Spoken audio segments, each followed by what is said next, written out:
네, 작년 8월부터 중국에 이제 거센 바람이 이렇게 휘몰아쳐서 주변에 친하게 지내던 여러 선생님들이 이렇게 비자발로 그 대륙을 떠나게 되셨어요. 그 옆에서 같이 짐을 정리해드리고 이제 공항으로 보내드리고 공항에 가서 이제 보내드리고 그런 일을 이제 여러 번 하고 저희들은 어떻게 해야 할까 고민했습니다. 비가 어제 그 지난주 비가 막 장대같이 쏟아질 때가 있었잖아요. 그래서 그렇게 비가 내릴 때 잠시 피해야 하나?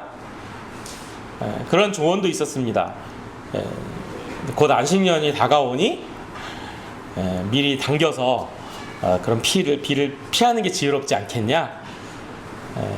고민했습니다. 이런 긴장 속에서 사는 것도 좀 불편하고, 그리고 우리가 좋은 의도로 온 우리들을 그렇게 밀어내는 중국도 이렇게 좋은 마음을 갖기가 어려워서 그래 좀 일찍 정리하여 안식년을 가질까 그런 고민도 했는데, 지난 가을 그다음에 올 봄 이제 주신 마음은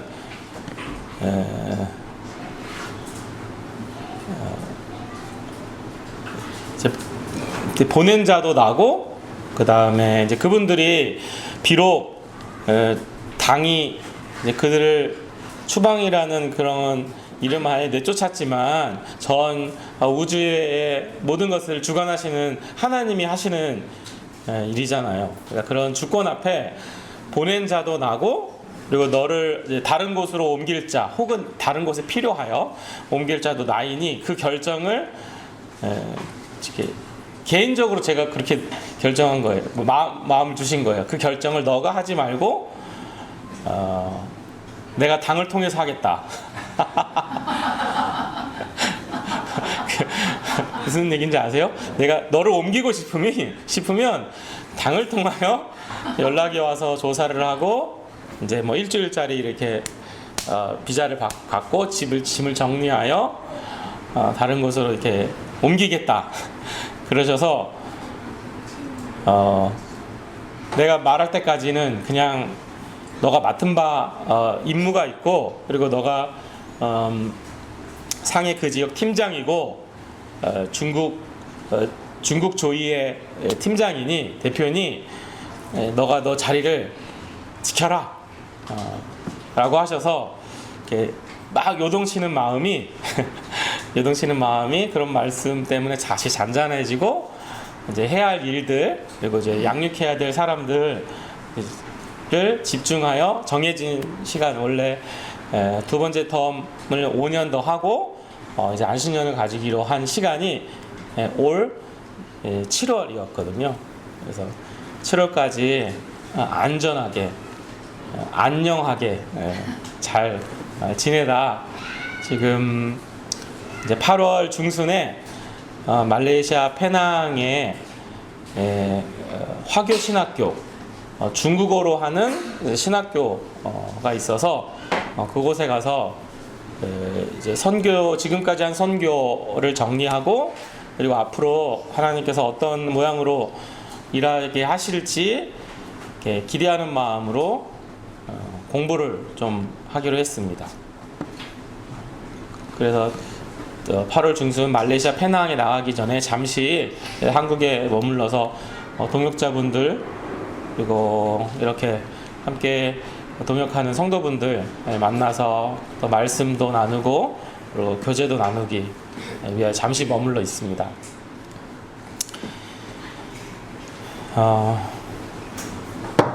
아유 졸려. 조이가 어떤 약자인지 아시는 분?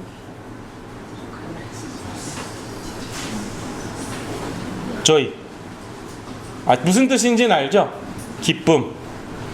근데 사실 저 한 글자 한 글자가 다 어떤 뜻이 있어요. 어떤 글자의 첫 글자가 J고 어떤 글자의 첫 글자가 O고 어떤 글자의 첫 글자가 Y예요. 그래서 이 세 글자가 세 단어가 모여서 저희가 됐습니다. 무슨 뜻일까요? 제가 속한 단체가 그렇게 유명한 단체 아니어가지고 사람들이 잘 몰라요. 제가 조이선교에 속해 있습니다. 그래서 조이선교의 간사인데 그 조이선교에서 말하는 JOY입니다. Jesus First? 영어가 어렵니? 우리 친구들? 예수님을 첫째로, 그 다음에 Other Second, 이웃을 둘째로, You Third 해서 나를 제일 마지막으로 둘 때 참 joy, 참 기쁨이 있다 라는 이런 정신을 가지고 대학생들한테 복음을 전하고 그들을 양육하는 단체가 조이선교회입니다. 그리고 제가 중국에서 상해에서 이렇게 대학생들을 만나고 그들을 양육하고 할 때도 이런 정신을 가지고 친구들과 함께 합니다. 근데 이 정신에는 여러분 인생이 어떤 의미인지, 무엇을 목적으로 향하여 가야 할지 아주 분명하게 알려주고 있어요. 그래서 제가 조이선교회 홍보를 하려고 이 조이라는 제목으로 여러분을 말씀을 나누는 것이 아니고 우리 인생이 어떤 의미인지, 여러분 이 방향으로 가야 합니다 라고 그 부분을 나누기 위해서 이 조이라는 제목을 가지고 왔어요. 여러분은 왜 살아요? 왜 살아요?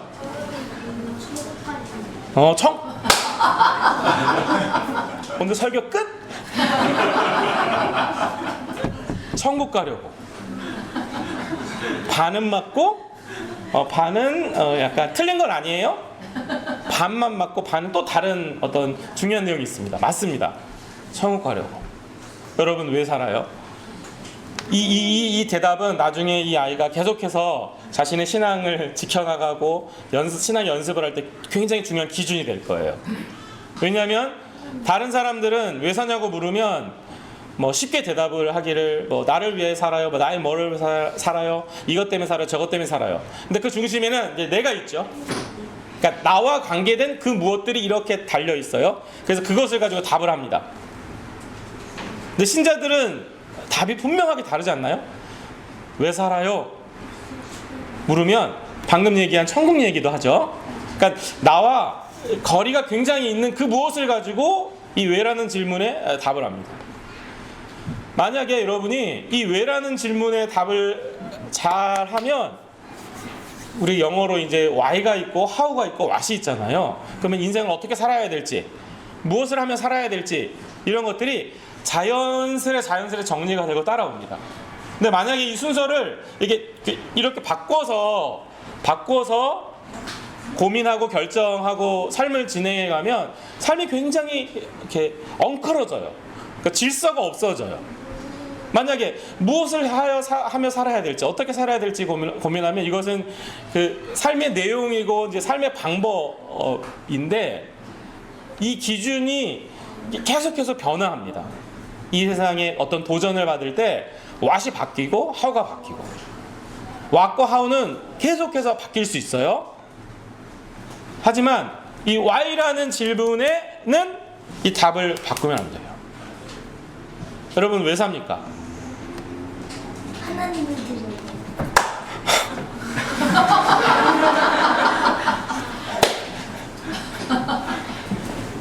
우리 강희민 목사님보다 훨씬 훌륭한 하나님의 종이 될 거예요. 아멘. 왜냐하면 저도 어렸을 때 이런 대답을 못했거든요. 그리고 아마 강희민 목사님도 제가 알기로는 못하셨을 거예요. 훌륭하다.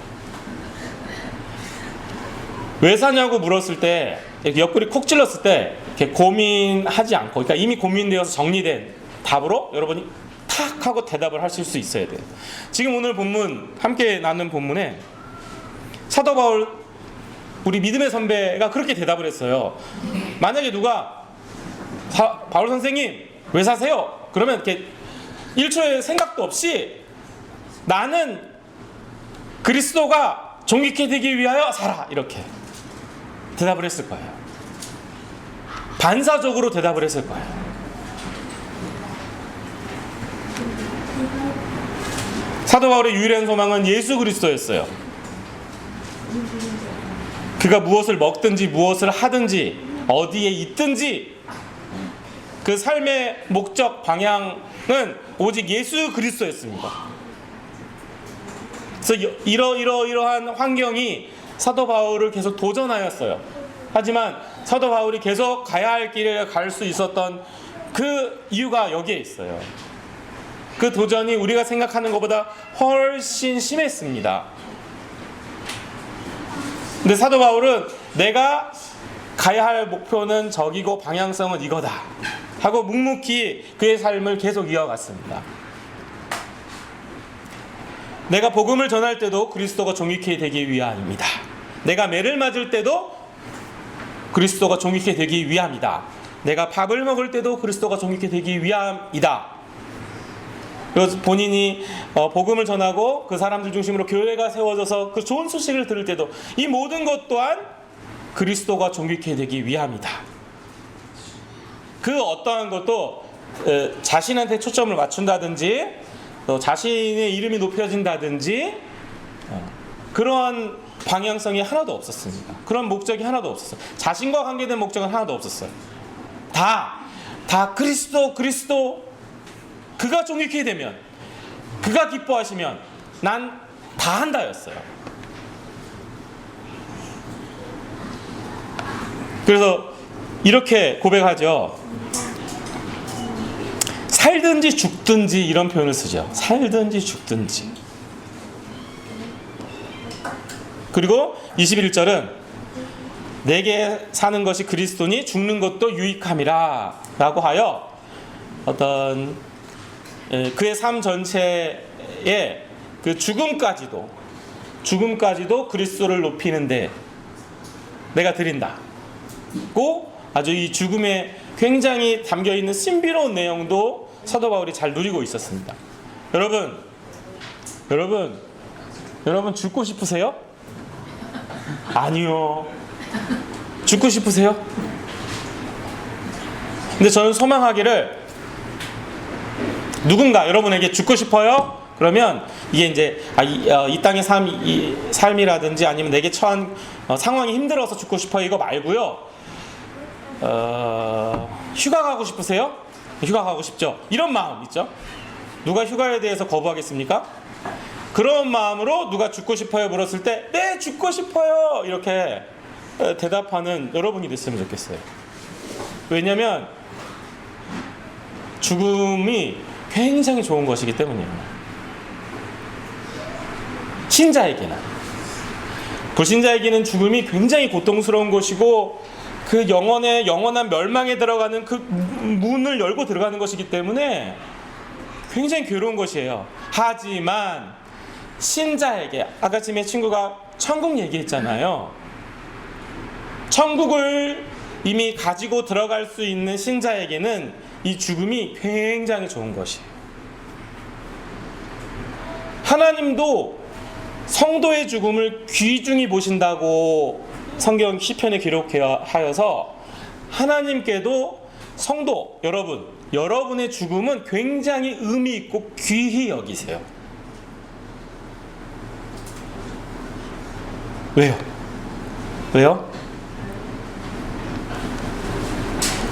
구원의 과정에 대해서 공부해 보셨나요? 보셨겠죠? 그래서 그 안에는 부르심이 있고 믿음, 죄사함, 칭의 이런 것들이 있어요.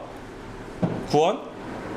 근데 이거는 이제 논리적 순서로 이렇게 그냥 어떤 한순간에 이루어지는 일이고, 그리고 이제 여러분 모두는 성화의 과정을 지금 겪고 있죠. 지나가고 있죠. 근데 성화의 끝이 바로 죽음이거든요. 그러면 이 죽음은 영화라는 과정과 이렇게 연결되어 있어서 죽음의 저 문을 딱 열고 지나가시면 성화는 끝났고요. 영화의 과정이 저 바깥에서 여러분을 기다리고 계세요. 그리고 예수님이 이 땅을 심판하러 다시 오시는 그때에 그때에 우리의 영화가 부활과 함께 완성됩니다. 신자는 죽음을 겪지 않고 죽음의 과정을 지나가지 않고 죽음의 문을 통과하지 않고 영화의 과정을 절대 들어갈 수가 없어요. 그러면 그럼 영화는 더 좋은 것인가? 그럼 성화는 부족한 것인가? 성화 자체가 이렇게 부족하거나 뭔가 이렇게 안 좋은 것이 있는 것은 아니에요. 하지만 우리가 가야 할 목적, 우리 신자를 장성한 분량으로 하나님 이끄신다고 할 때 그 장성한 분량은 영화의 완성이거든요. 우리가 영화롭게 되는 그 상태. 근데 그 상태는 반드시 죽음을 거쳐야 돼요.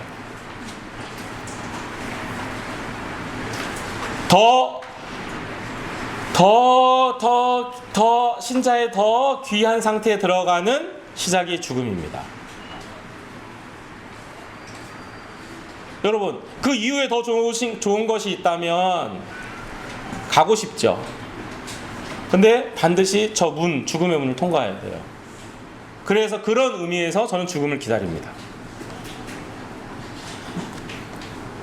사도 바울은 이렇게 죽음까지도 하나님이 기쁘시게 하는 것이다 라고 생각했어요. 그래서 그의 모든 호흡이 그리스도께 존귀케 되는 이런 것의 초점이 아주 분명하게 맞춰져 있었습니다.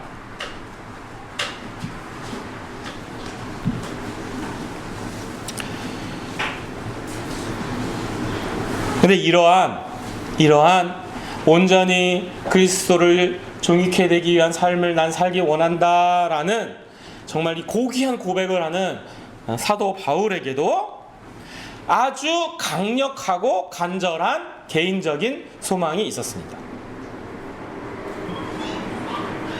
무엇일까요? 오늘 본문 읽었는데 무엇일까요? 죽음이었어요. 죽음이었어요. 사도 바울은 죽어서 빨리 천국 가기를 바랬어요.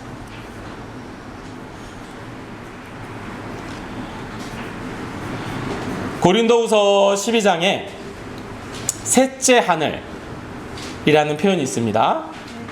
사도 바울 본인이 이 셋째 하늘을 경험했어요. 어떻게 경험했는지는 자기도 그래요. 어떻게 자세하게 기록하지 않아요. 그리고 그 내용이 어떤 내용인지도 잘 설명하고 있지 않아요.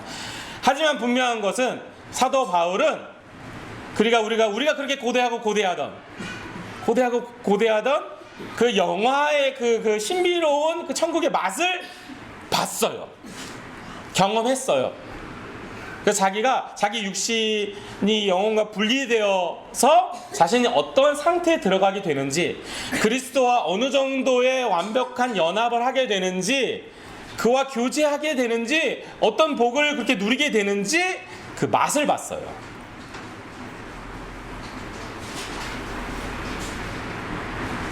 그 맛을 봤기 때문에 다시 말하면 저 문을 나가면 어떤 것이 우리를 기다리고 있는지 저희들은 몰라요.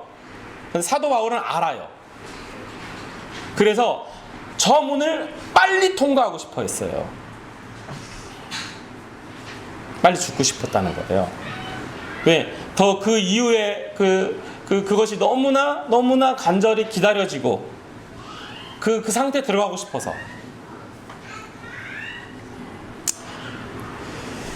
어느 정도 간절했냐면 중국어 성경으로는 이렇게, 내가 빨리 죽어 그런 상태에 들어가는 일은 하오더 우비더 해서 어떠한 것도 비교할 수 없을 정도로 좋은 거다라고, 그러니까 가장 최상급을 쓴 거죠. 자기 인생에 자신의 개인적인 인생을 볼 때에는 이것보다 더 좋은 것이 없다 할 정도로 빨리 저 문을 통과하고 싶어 했습니다. 여러분이 서신서를 잘 읽어보셨으면 아실 거예요. 사도 바울은 개인적인 삶이 그러니까 회심 이후에 개인적인 삶이 없었어요. 자신을 위하여 자신의 생을 살지 않았어요. 그러니까 회심 이후에. 그런 사도 바울이 지금 나는 개인적으로 이걸 간절히 원해. 난 이랬으면 좋겠어. 라고 자신의 그동안 숨겨왔던, 드러내지 않았던 개인적인 바램을 지금 이야기하고 있습니다. 그런데 여기서 왜 사도 바울이 개인적인 그런 바램을 이렇게 강조할까? 들리기에는 약간 이기적으로 들릴 수 있잖아요. 난 빨리 죽어 저문을 통과하여 영화의 시작에 들어가고 싶다. 근데 이렇게 강조하는 이유는 뒷부분을 이야기하고 싶은 거죠. 난 이렇게 원하는데 그러나라는 이런 그 접속사를 통하여 그러나 내가 살아있어 너희들과 함께하는 것이 너희들에게 더 유익하기에 내가 이렇게 간절히 바라고 소망하는 거 내가 내려놓는다.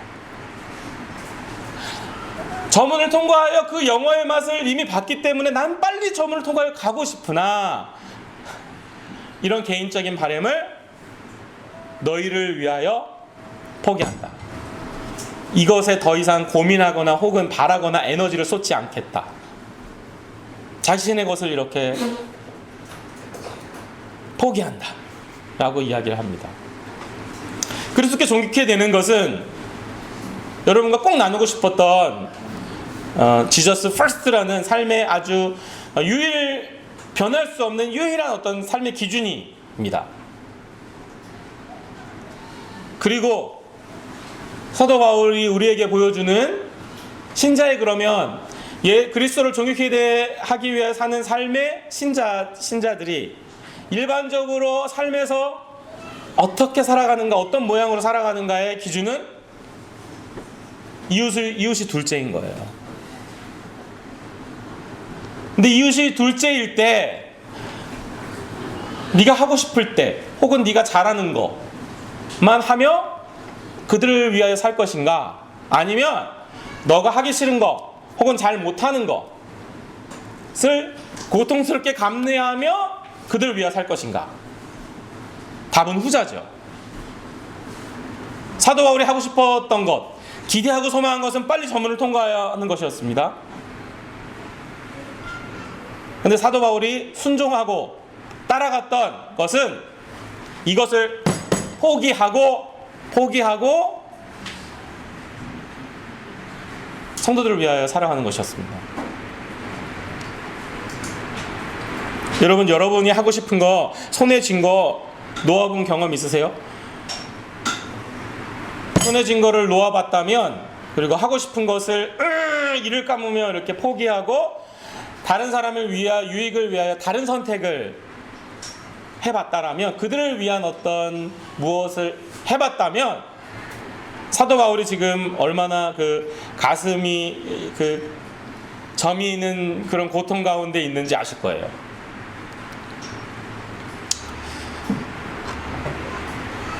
사랑은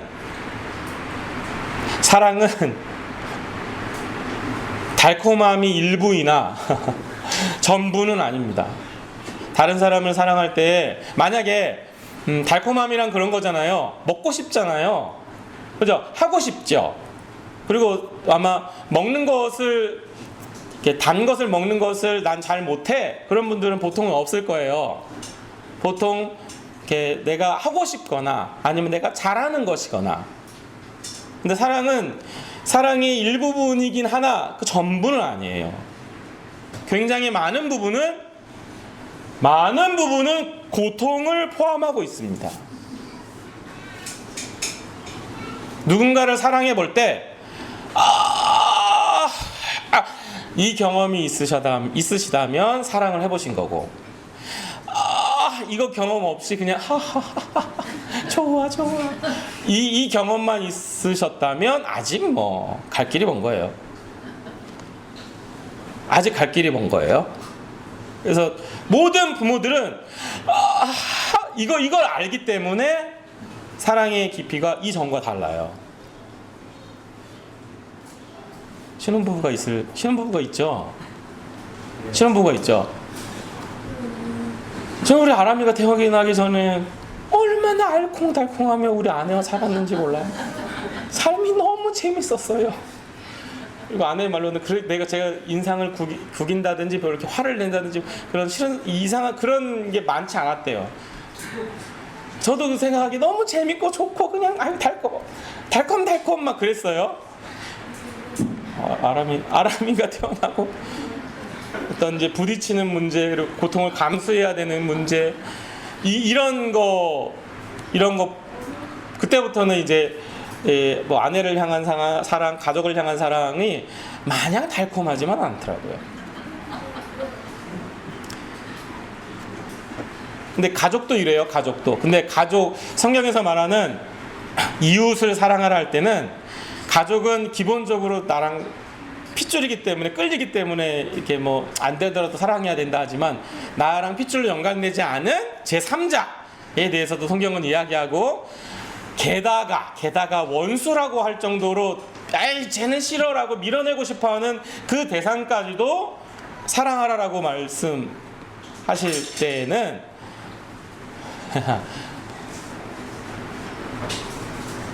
예수님께서 말씀하시는 그 사랑은 얼마나 큰 고통일지, 얼마나 고통스러운 것일지.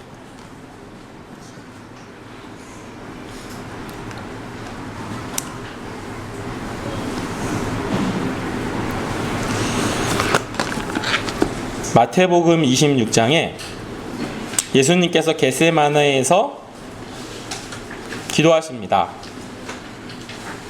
38절에 이렇게 고백하세요. 내 마음이 매우 고민하여 죽게 되었으니 너희는 여기 머물러 나와 함께 깨어있으라 하시고, 내 아버지여 만일 할만하시거든 이 잔을 내게서 지나가게 하옵소서. 그러나 나의 원대로 마옵시고 아버지의 원대로 하옵소서. 우리는 예수님의 순종이 너무 멋지다. 그러나 라고 대답하여 전환하여 아버지가 원하시면 원대로 하옵소서. 이 잔을 내가 마시겠습니다. 너무 그 순종이 아름답잖아요. 완전한 순종이잖아요. 그런데 그 앞내용은 이 잔을 내게서 지나가게 하옵소서.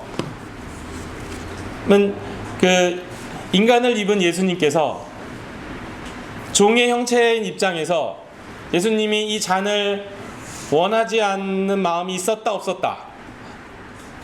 마시고 싶지 않은 마음이 있었다 없었다? 있었다. 있었다. 근데 이 잔이 그게 살짝 쓴 게 아니에요. 그러니까 굉장히 쓴 잔이고 굉장히 고통스러운 거예요. 예수님도 고통을 피하고 싶었다. 그러나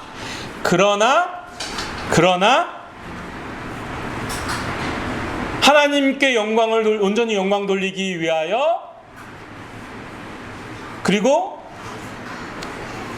인류를 유익하게 하기 위하여 기꺼이 그 고난의 잔을 순종하며 마셨다 입니다.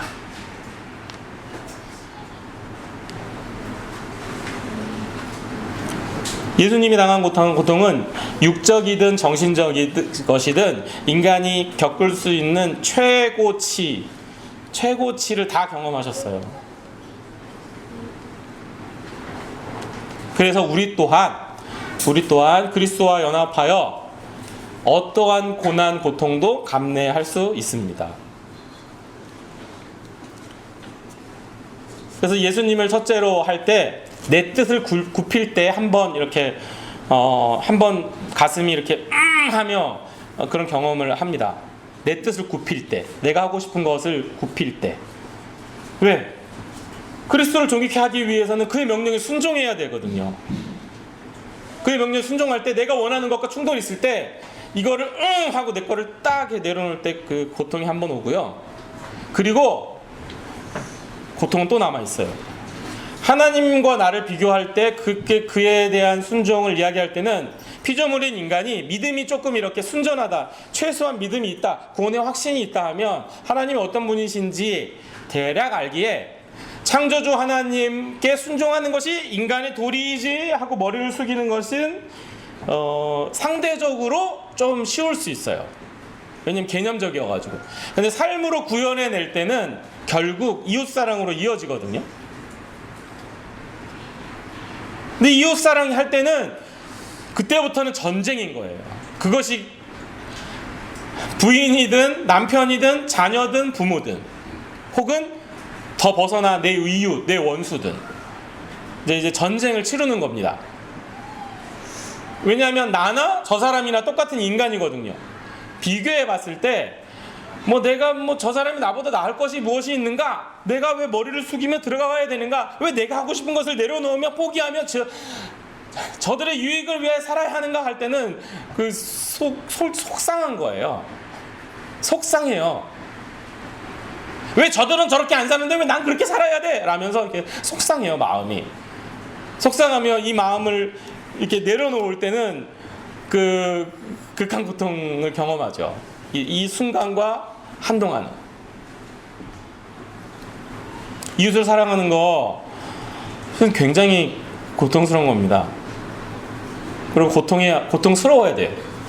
안 고통스럽다, 달콤하기만 하다 그러면 둘 중에 하나입니다. 이미 예수의 장성한 분량으로 성장한 어떤 성숙한 진짜 그런 수준에 이르렀거나 아니면 그냥 자기가 하고 싶은 달콤한 그 무엇만 하는 것이거나. 그러니까 이 고통, 어떤 피하고 싶은 것은 다 피하고 내가 하고 싶은 거, 내가 잘하는 것만 하거나입니다.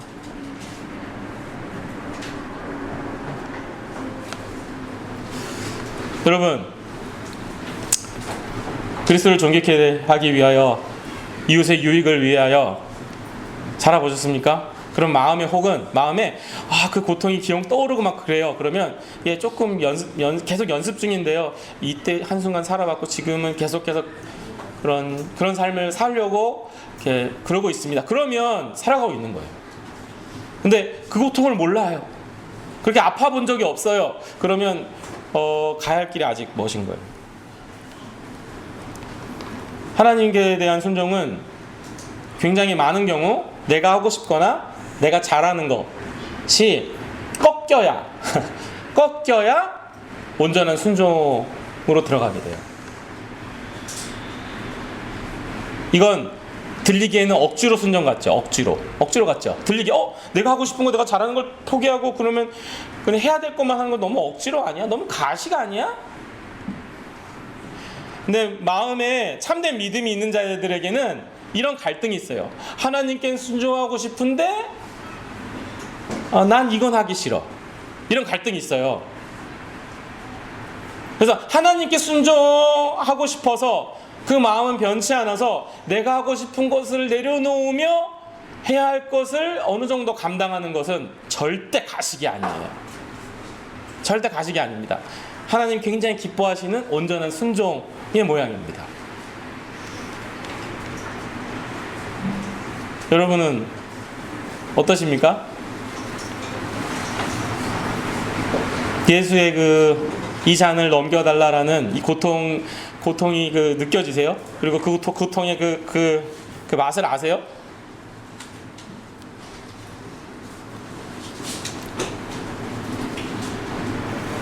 저는 이 연습을 대학생 때 좀 구체적으로 하게 됐어요. 이 이제 조이라는 단체에서. 그러면 리더가 되면 그룹원, 소그룹 성경 공부를 인도하는 그룹원들이 있습니다. 근데 그 그룹원들이 어떻게 하든 나는 그들에게 사랑으로 안고, 그들이 날 공격해도 나는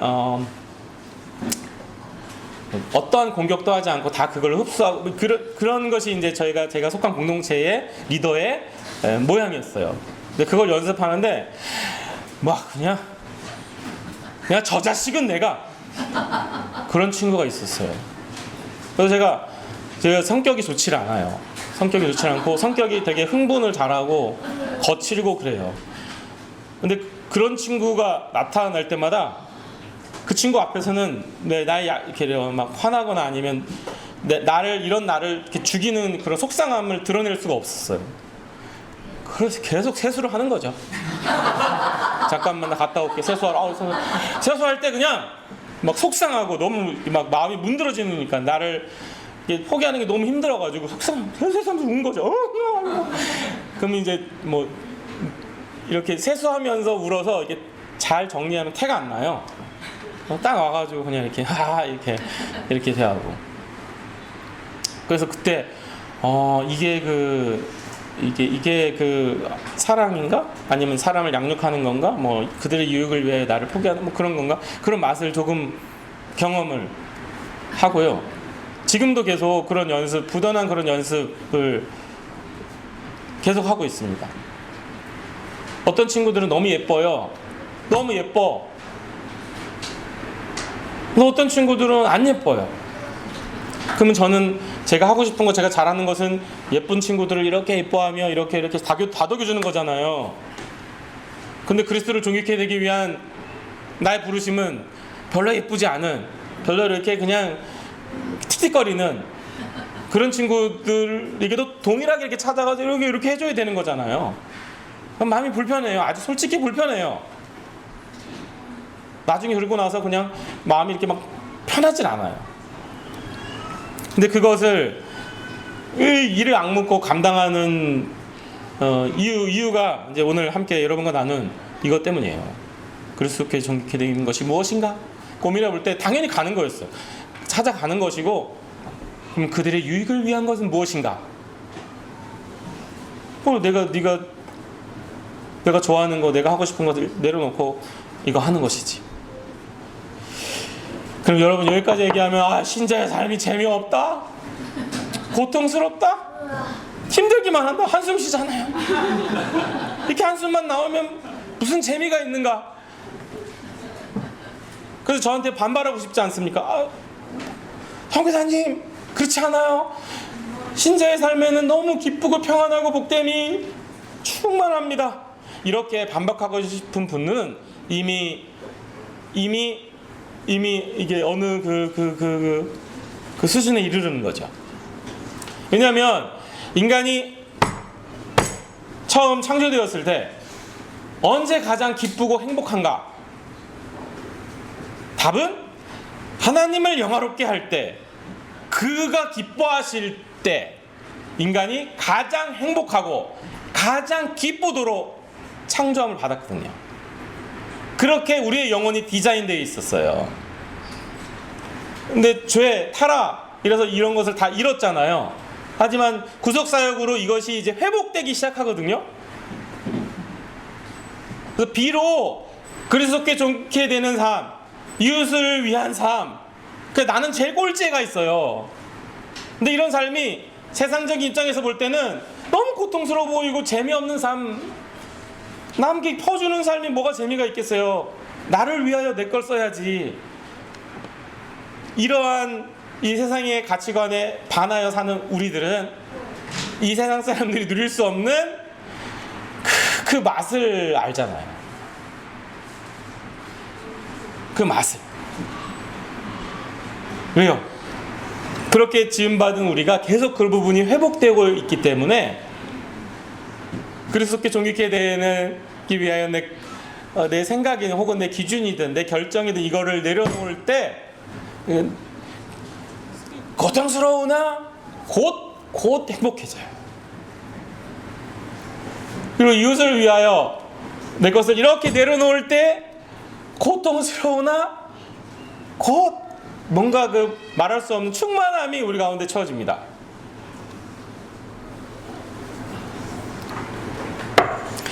아람이 아이가 5학년, 2학년입니다. 올 때마다 아이들이 커져 있죠, 이렇게. 이번 주는 이제 지인 후배와 같이 며칠을 보냈는데 그들 중에서도 나이 비슷한 또래가 있었어요. 그래서 이렇게 풀어놔도 엄마 아빠가 아무것도 신경 쓰지 않아도 자기네끼리 놀고 너무 편하네요. 그리고 그런 거 보면 막 마음이 뿌듯하고 그냥 이렇게 뭔가 채워져요. 이렇게 큰 모습 보면 뭔가 가슴이 뿌듯하고 그냥 그래요. 근데 어느 일정 기간은 이랬습니다. 지금도 어떤 부분은 하는 부분도 있고.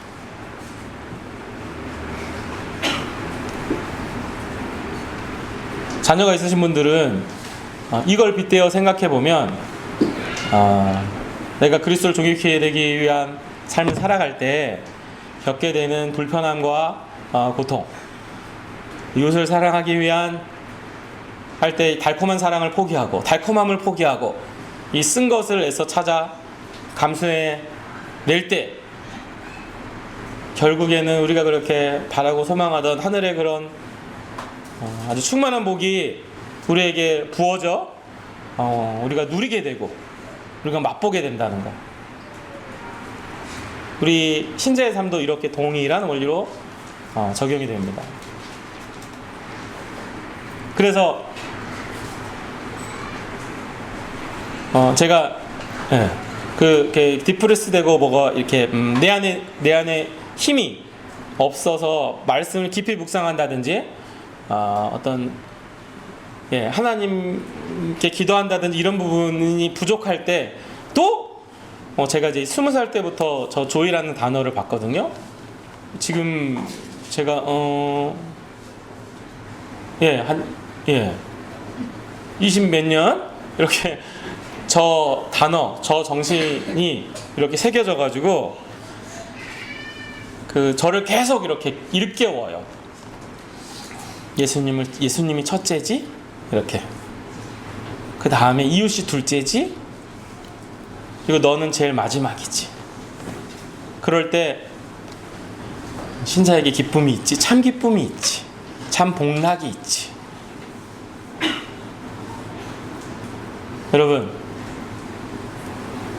예수님을 첫째로 하는 삶이 참 기쁨의 삶입니다. 그리고 이웃을 둘째로 하는 삶이 참 기쁨의 삶이에요.